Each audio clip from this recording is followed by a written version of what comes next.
নির্বাচনের দিন যতই ঘনিয়ে আসছে ততই সরগরম হয়ে উঠছে দেশের রাজনীতির মাঠ। দলীয় মনোনয়ন, যোগ্য প্রার্থী বাছাই আর প্রচারণার কৌশল নিয়ে ব্যস্ত সময় পার করছে বড় রাজনৈতিক দলগুলো। এক একটি আসন ঘিরে চলছে নানা রকম হিসাব নিকাশ, জল্পনা কল্পনা। এরকমই উত্তেজনাপূর্ণ এক দৃশ্য দেখা যাচ্ছে পিরোজপুর ২ আসন ঘিরে, যেখানে ভোটের হিসাব নিকাশের কেন্দ্রে রয়েছে স্বরূপকাঠি।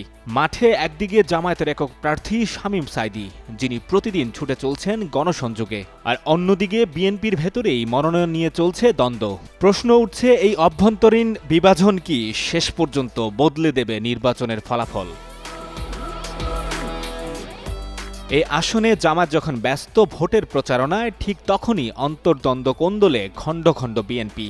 যদিও একসময় এখানে ২ ধারায় বিভক্ত ছিল দলটি।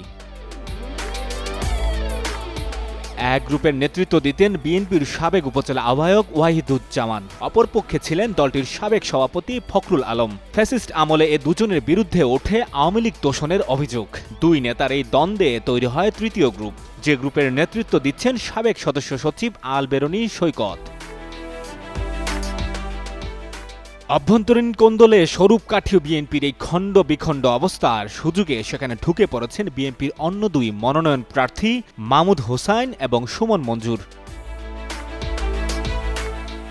এ নিয়ে কাউখালী উপজেলা বিএনপির সভাপতি আহসান কবির বলেন, বেশি ভোটের এলাকা দেখে সেখানকার কাউকে মনোনয়ন দিলেই যে তিনি সেখানে জিতবেন তা ঠিক নয়। দেখতে হবে বাকি ২ উপজেলায় তার কি অবস্থান। স্বরূপকাঠিতে যেমন বেশি ভোট, তেমনি ভান্ডারিয়া আর কাউখালী মিলিয়ে কিন্তু ২ লাখের বেশি ভোটার রয়েছে। যে নেতা ৩ উপজেলায় জনপ্রিয়, নেতাকর্মী সমর্থকদের সঙ্গে আছে সম্পর্ক, এমন কাউকে মনোনয়ন দেওয়া উচিত।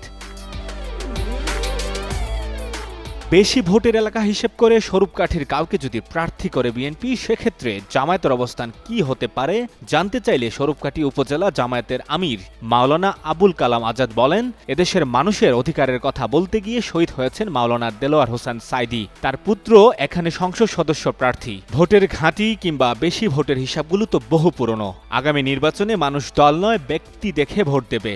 ভোট আসুক, তখনই সব পরিষ্কার হয়ে যাবে। সঞ্জয় দত্ত, যুগান্তর নিউজ।